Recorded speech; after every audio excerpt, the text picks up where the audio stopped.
Niining panahon nga ang putling ebanghelyo gihagis sa mga hiwi nga pagtulunan.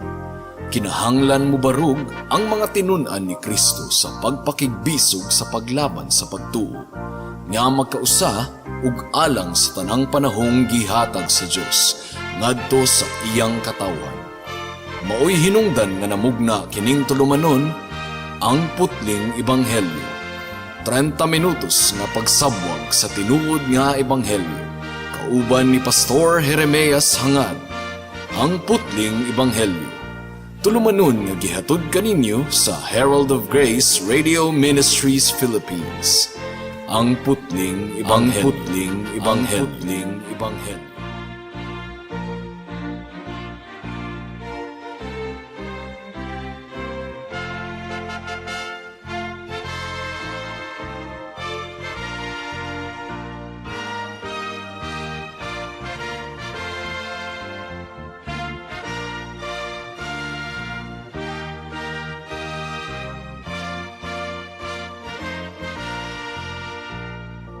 Ang sibya nga atong mapamatian karon usa ka live sermon ni Pastor Jeremias Hangad sa Herald of Grace Covenant Bible Church sa Dakbayan sa Dasmariñas, probinsya sa Cavite. Buksan po natin ang ating Biblia sa Romans chapter 13 verse 13 and 14. Romans chapter 13 verse 13 and 14. And this is what the Word of God says. Lumakad tayo ng maayos gaya ng sa araw.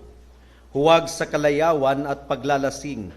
Huwag sa kalaswaan at sa kahalayan. Huwag sa mga away at paninibugho, kundi isuot ninyo ang Panginoong Hesukristo at huwag ninyong paglaanan ang laman upang masunod ang mga pagnanasa nito. May the Lord bless the proclamation of His Word this morning. Now, itong teksto natin mga kapatid, mga kaibigan, ay historical, makasaysayan. Bakit? Ito po yung teksto na ginamit ng banal na Espiritu para sa kaligtasan ni Augustine. May mga historical passages katulad ng Romans 1:17 na ginamit ng Panginoon sa kaligtasan ni Martin Luther, "The just shall live by faith." Ito yung bersikulo na finally nagbigay ng understanding kay Martin Luther sa Ebanghelyo at nakawala siya mula sa tanikala ng Roma. At ang teksto din po natin sa umagang ito ay ang passage na ginamit ng banal na Espiritu upang iligtas si Augustine. Si Augustine po ay isang extremely gifted and talented man. Kahit sa panukat ng mundo, talagang talented itong si Augustine. But as a young man, mga kapatid, mga kaibigan, siya po ay nasa tanikala ng fornication and lust. Fornication, immorality and lust. Kasama po niya ang kanyang mistress, live-in partner, at meron po siyang anak out of wedlock. He was a promiscuous young man to the point na ang kanyang mother na si Monica ay nababahala sa kanyang kaluluwa. At kasabay ng tanikala ng fornication ay ang tanikala din ng kayabangan sa kanyang puso. Kaya itong pinagsamang mga tanikala na ito ang nagbibigay sa kanya ng security sa pamumuno ni Satanas. Of course, ang kanyang mother ay nanalangin para sa kanya earnestly, and finally, ang banal na Espiritu ay tumugon sa panalangin ng kanyang mother at inabot si Augustine. Narinig po niya ang solid proclamation of the gospel. At tumagos po ito sa kanyang puso, nasugatan po siya. And after listening to that sermon, he found himself praying, "Lord, give me purity. Bigyan ninyo ako ng kalinisan, kadalisayan sa aking puso." But not yet. Nag-i-struggle talaga si Augustine sa kanyang kasalanan. He was feeling self-loathing concerning his sins. And he was bothered deeply because of his sins until dinala po siya ng Panginoon doon sa isang garden, doon sa isang halamanan. Siya po ay nagbabasa ng bagong tipan, and then in desperation sa kaniyang puso, siya po ay tumindig. Hindi po siya makaka-escape sa tanikala ng kasalanan. Ngunit, sa kabilang side ng garden, may mga batang naglalaro doon. Hindi ko alam kung ano yung kanilang laro, basta merong chinachant yung isang bata na nagsasabing, "Take up and read! Take up and read!" Yun po yung narinig niya. So, he took it as a prodding of the Holy Spirit, and he went to his New Testament Bible. Once again, he took up and read, and his eyes fell on Romans chapter 13, verse 13 and 14. Lumakad tayo ng maayos gaya ng sa araw, huwag sa kalayawan at sa paglalasing, huwag sa kalaswaan at sa kahalayan, huwag sa mga away at paninibugho, kundi isuot ninyo ang Panginoong Hesukristo at huwag ninyong paglaanan ang laman upang masunod ang pagnanasa nito. Ginamit ng Panginoon ng makapangyarihan ang bersikulo na ito. Verse 13 once again, lumakad tayo ng maayos gaya ng sa araw. Now, ang una po nating mapapansin dito ay sinama po ni Pablo ang kanyang sarili. Let us now behave properly. So kasama po si Pablo sa kanyang exhortation. Sinama po niya ang kanyang sarili. At ito dapat ay nag-i-encourage po sa atin that all of us will keep on fighting the good fight of faith. Paano po tayo mag-behave properly? Nang gaya ng sa araw, as in the day.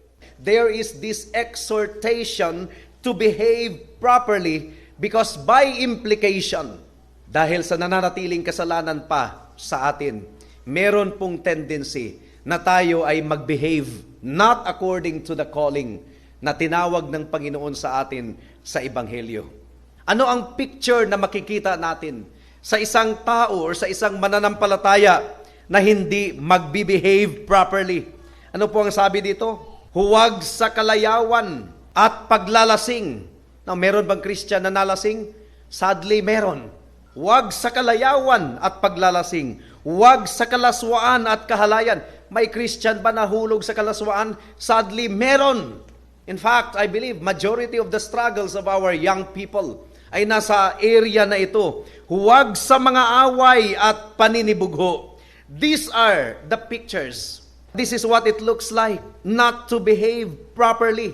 Merong 6 na bagay na binanggit si Apostle Paul dito. Not behaving properly is walking after the deeds of darkness na ini-enumerate po ng verse 16. And take note, itong 6 na binanggit ni Pablo dito ay nag-uugat pa rin sa self-will. Yung pagbibigay kasiyahan at pagbibigay aliw sa sarili. Now, unang pair ng deeds of darkness na binanggit dito is yung carousing and drunkenness. Paano yan sa Tagalog ha? Kalayawan at paglalasing. In English, carousing and drunkenness. Ano ba ang Greek word ng carousing, mga kapatid, mga kaibigan? Ang tinutukoy nito, ito yung mga drinking parties that are protracted till late night and indulge in revelry.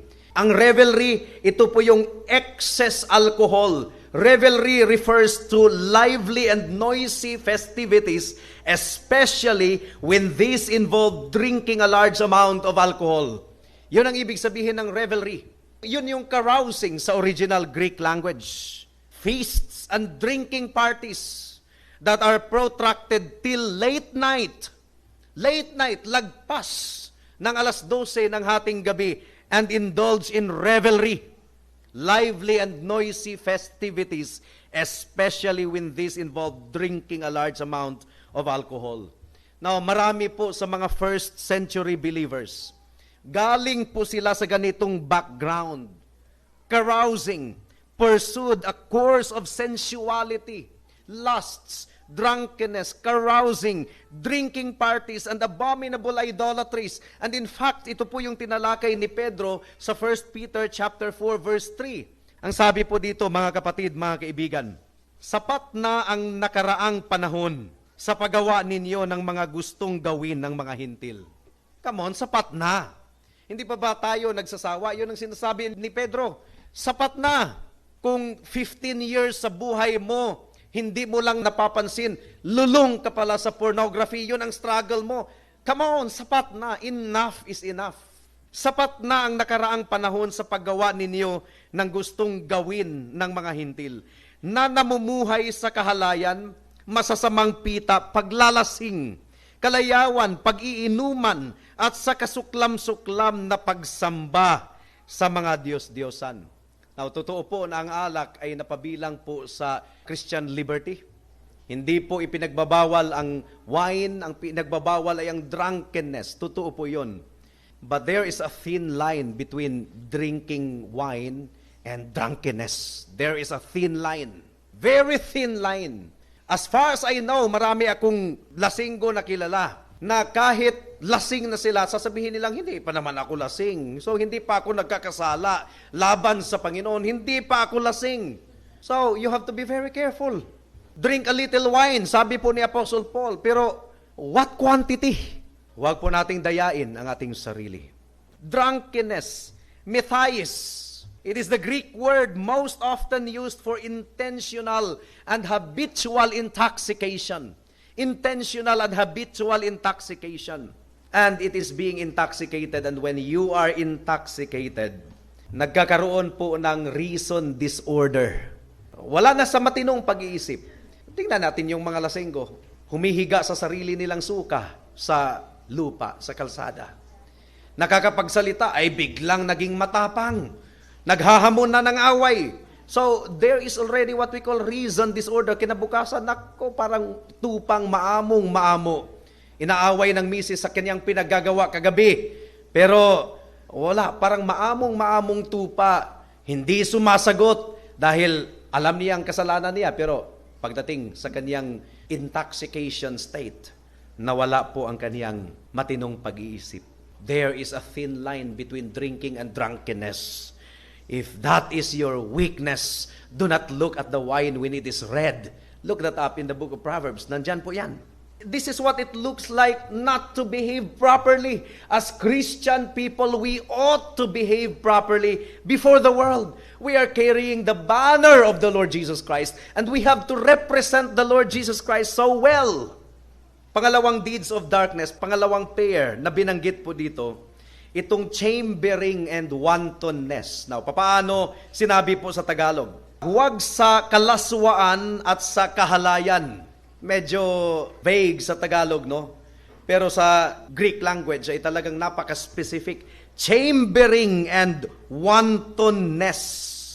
Ang ibig po sabihin ng chambering is sexual intercourse outside of marriage. Ibig sabihin, cohabitation, live-in.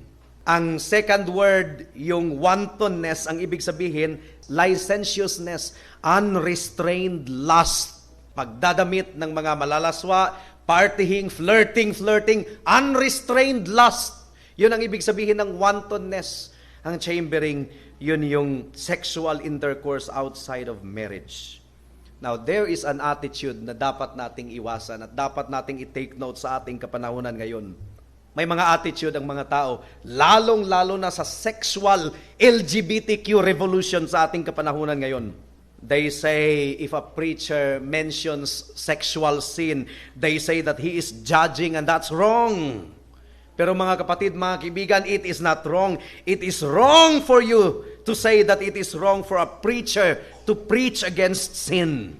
Sa ating Panginoong Hesukristo, take note of the description of the Lord Jesus Christ in the Bible.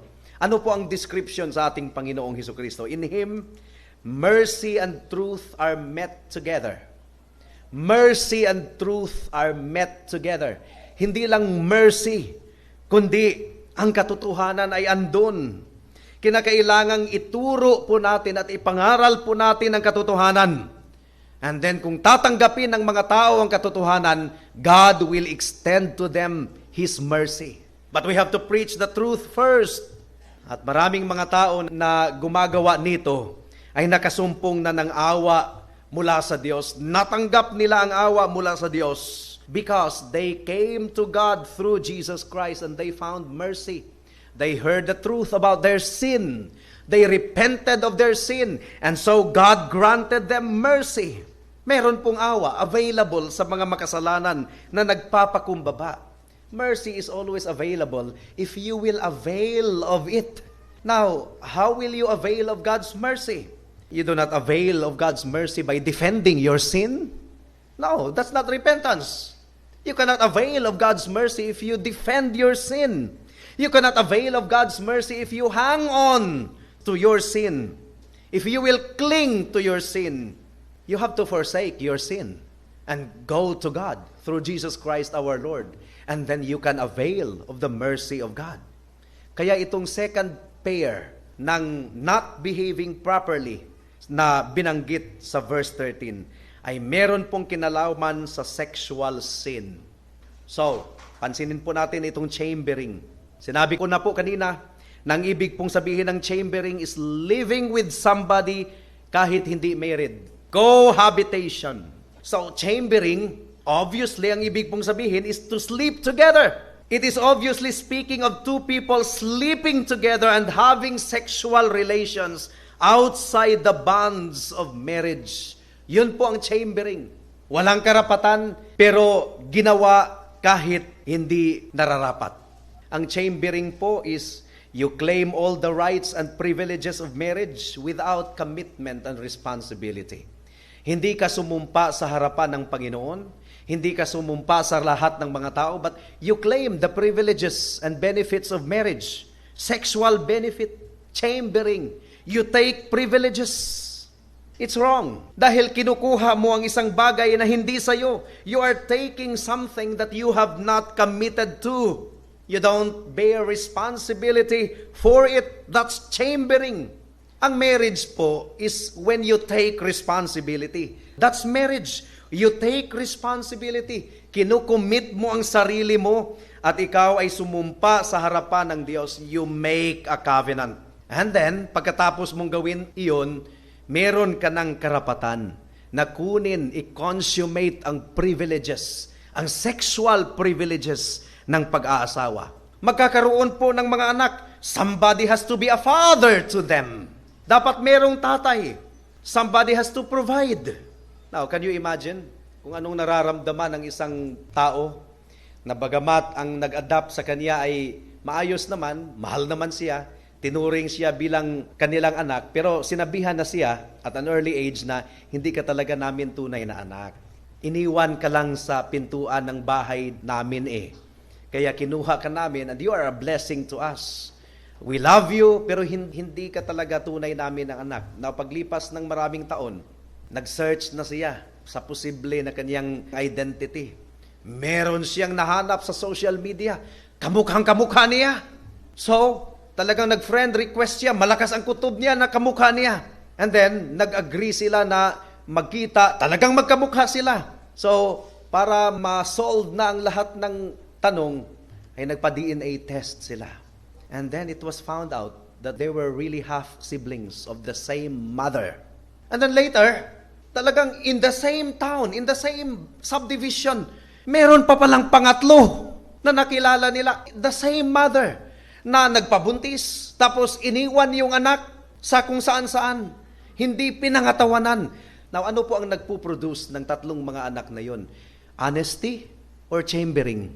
Obviously, chambering po, mga kapatid, mga kaibigan. What produced those three kids? Chambering, whoredom, prostitute. Now, bakit in-expand ni pastor ito sa pulpitong ito? Bakit in-expand? Bakit meron bang nag-chambering po sa atin? Remember, itong mga bagay na ito, ang pinatutunguhan po nito ay ang spiritual application. Ano ang turing ng modern Christian sa ating Panginoon? Committed or chambering? Marami pong mga modern Christian na tinatawag nila ang kanilang sarili na Christian. But what they are doing is that they are just chambering with Jesus. Ang gospel po para sa kanila is God doesn't require our commitment. The gospel is not a covenant. God doesn't expect anything from us. Ang kanilang rason is, naunawaan naman yan ng Panginoon. May mga kahinaan ako eh. May mga needs ako eh. Christian pa rin ako. I am saved. I am going to heaven. Pero God is loving. God is good. It would be unfair for Him. Hindi ko kaya eh. Mahina lang ako eh. God doesn't expect anything from me. So ang pagtingin po nila sa Panginoon is parang higanting Santa Claus na bumababa mula sa langit. You can have all that God offers to His bride, but with no commitment on your part. That's modern Christianity. That's chambering kind of Christianity. Marami pong mga tao na nagkiklaim na sila ay ligtas. Lahat ng benefit mula sa Panginoon ay nasa kanila. Pero hindi po sila nagsisi sa kanilang kasalanan. Hindi sila nag-commit sa katawan ng ating Diyos, sa iglesia ng ating Panginoon. No commitment. They have never been a member of a local church. That's modern Christianity. They can still go to places of wild parties and drinking and so on and so forth. But they are Christians now. They are Christians. They are going to heaven. But they don't owe God anything. They don't have to stop bedding with their old loves. And still, ligtas pa rin sila. That's Christianity of today. Chambering kind of Christianity. You are a Christian, but you can be just like them. Wala pong pinagkaiba. You can be one of them. You can be with the company of God haters and mockers. But you are still saved. And you are going to heaven. Pero sa totoo lang po, mga kapatid, mga kaibigan, there is no such thing as salvation with no commitment on your part. Wala pong tinatawag na kaligtasan na walang commitment on your part. When you believe in Jesus, that means you commit yourself to Him. When you become disciples of Jesus, that means you commit to follow Him and to walk with Him. Because in the Bible, salvation is described as a covenant between man and God. Covenant. Meron pong tipan. You promise God to live for Him when you get saved. Kung ikaw ay maligtas, nangako ka na ialay mo ang buhay mo para sa Diyos. Hindi yung tipong, okay, I'll just take all of God's promises. Lahat ng merong pagpapala mula sa Diyos ay kukunin ko, maangkin ko, praise God. Thank God. But He doesn't expect anything from us.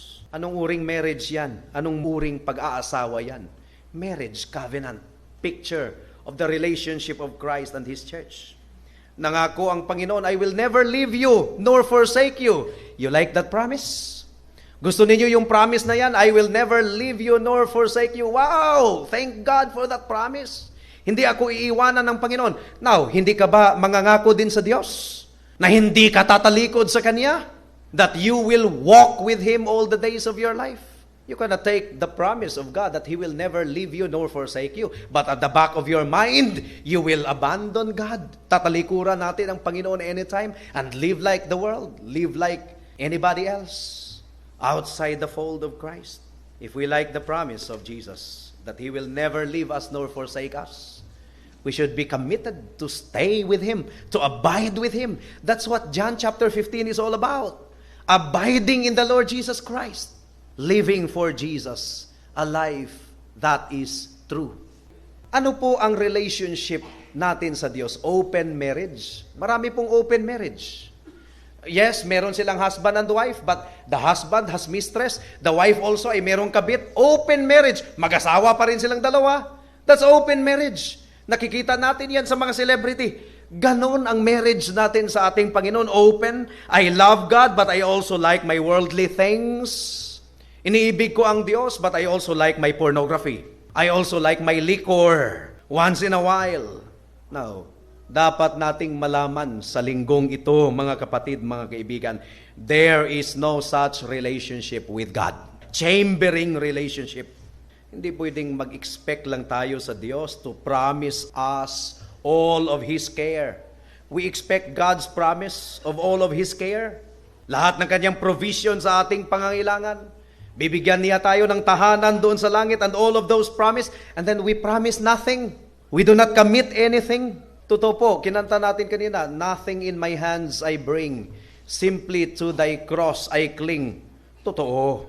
We understand na hindi natin kayang bilhin ang ating kaligtasan. That's not what we are talking about. Hindi po kaligtasan ang pinag-uusapan natin. Ang pinag-uusapan natin, once you are saved, then what? Remember, ang kaligtasan natin ay kaligtasan mula sa tanikala ng kasalanan. No church membership. The church of Christ is the bride of Christ. The church is the body of Christ. You claim that you belong to Christ, but you do not have the heart for His church, the bride of Christ, the apple of Christ's eye. You are not committed to His church. No responsibility. You just drop in and out of church. Drop in and out of church. Now, sa mga babae na nandito, gusto ninyo yung husband na labas-masok lang sa bahay? He will see you whenever he wants to see you. You want a husband like that? Dropping in and out of the home? Pero kung ayaw niya, okay lang. Do you want that as a relationship? Pero yun ang gustong uri ng relationship ng modern Christian sa ating Panginoon. That chambering, dropping in and out kind of relationship with God. Pero walang tunay na Christian na ganyan. Bakit? Ang tunay na Christian ay bagong nilalang kay Kristo. If anyone is in Christ, he is a new creation. Walang tunay na Christian na ganyan sapagkat ang tunay na Christian ay may bagong puso sa harapan ng Diyos. That was the second picture of not behaving properly as in the day. Kumusta ang paglakad natin this week? Lumakad ba tayo sa liwanag? Lumakad ba tayo ng maayos katulad ng sa liwanag or in darkness? Kapatid, kung nangyari po sa inyo this week itong tinatawag na darkness detours. Nag-detour tayo papuntang madilim na lugar. Kinakailangang magpakumbaba po tayo. I-confess po natin ang ating kasalanan. Pagsisihan po natin. At tayo po ay manumbalik sa ating Panginoon and magkukumit for an increased and greater dependence upon Him. I-surrender natin ang ating buhay sa Kanya at hilingin natin na ang banal na Espiritu ang siyang kumilos sa ating puso at isipan. Sapagkat ang kasalanan ay nakakapinsala. Mapinsala ang kasalanan. You cannot play with sin. You cannot flirt with sin. Parang porcupine lang po yan na ginagawa mong pet. You know what a porcupine is? Ginagawa mong pet, kinakadal mo. When you cuddle a porcupine, imposibleng hindi ka masasaktan. When you play with a live wire, imposibleng hindi ka makukuryente. When you play with fire, imposible na hindi ka masusunog. Nakakapinsala po ang kasalanan. Huwag po nating maliitin ang kasalanan. Kaya kaibigan, bakit ayaw mong lumapit sa Panginoon? Ang pinakadahilan, hindi dahil meron kang nakikitang masamang ugali ng mga Christians. Hindi dahil hindi ka nabiblessed sa buhay ng mga Christians. Totoo, may mga weaknesses ang mga tao ng Diyos. Bakit ayaw mong lumapit sa Panginoon? Dahil mahal mo ang kasalanan mo. Ayaw mo kay Kristo dahil in love ka sa kasalanan mo. Kaibigan, aanhin mo ang 30 years or 40 years or even 60 years ng pagpapakasasa mo sa kasalanan mo dito sa mundo. At iniisip mong nag-i-enjoy ka, pero sa totoo lang, there is no peace, says the Lord for the wicked. Aanhin mo ang 70 years ng pagpapakasasa mo sa kasalanan. Maangkin mo man ang lahat ng kalayawan ng mundo. What profit is it for a man to gain the whole world and lose his own soul? Mag-isip ng maayos. Christianity, after all, is not for kindergarten. It's not a fairy tale. It's not a novel. Christianity is reasonable. Mag-isip ng maayos.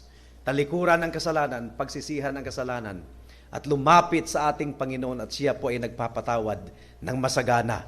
Ang dugo ng ating Panginoon ay pinadanak doon sa cross ng Kalbaryo bilang kabayaran sa lahat ng ating kasalanan.